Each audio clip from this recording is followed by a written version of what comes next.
The movie A Quiet Place Day 1 came out this year in 2024. Now this follows basically just A Quiet Place, but the moment it happens in New York City. So basically, now this is a very interesting idea that I'm very glad they explored in this film, because this is actually something I was wondering, like when I watched the first one, I think a lot of people were wondering, like, okay, now when they did this is in more of a secluded area.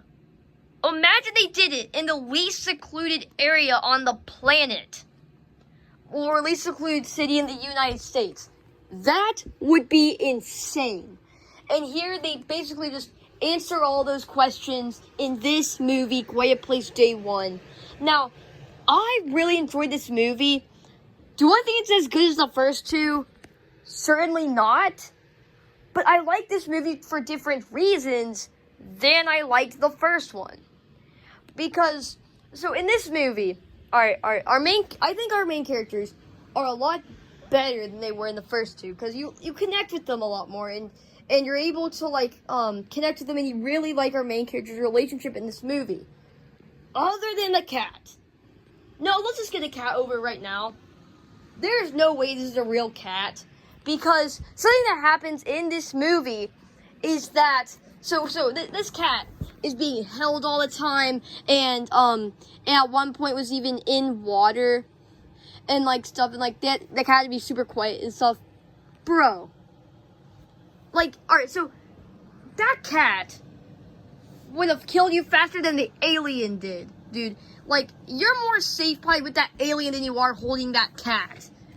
Like, dude, that's just super unrealistic, but I think it's funny. Just, I don't know, I think it's goofy that they did that. Oh, and, like, but, like, I like this movie, but my biggest annoyance with it, something that this movie is absolutely tremendous at, is breaking its own rules. Now, there's a good chunk of the time where the movie does follow its own rules with the creatures and how the world works, in this Quiet Place setting, but sometimes it just completely breaks every rule this movie sets, for this world. And, like, basically the whole thing getting these main characters through the movie is plot armor. Like, if these were side characters doing half the crap they do in this movie, they would be dead in literal moments.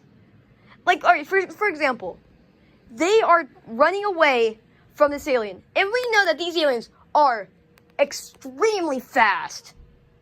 But here, they're able to outrun them, and, well, not even going that fast or that's how it seems in the movie. Like, no way they're able to outrun these things. We have seen people try to run away from these things, and it never works out.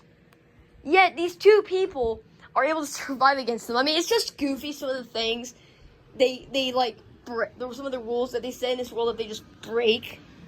I mean, it's not something super crazy seeing a movie like this, or a world like this kind of break its own rules to, like, and you have to kind of extend believability, but, like, still though, I mean, I don't know, but definitely the best part of this movie is our main characters. Because, alright, so they have an amazing dynamic.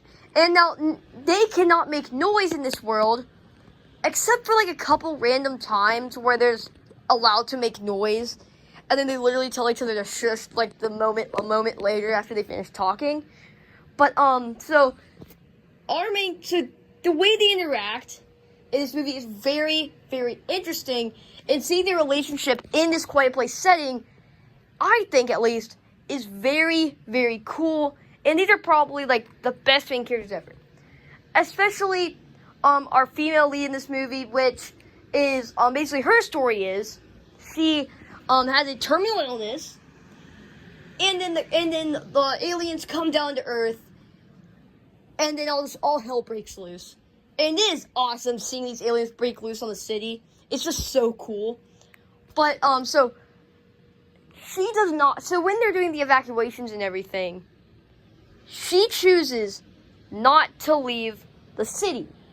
The guy does, he leaves with the cat, but she does not. And I actually think the ending of this movie is very interesting, and I really liked what they did. What they did is,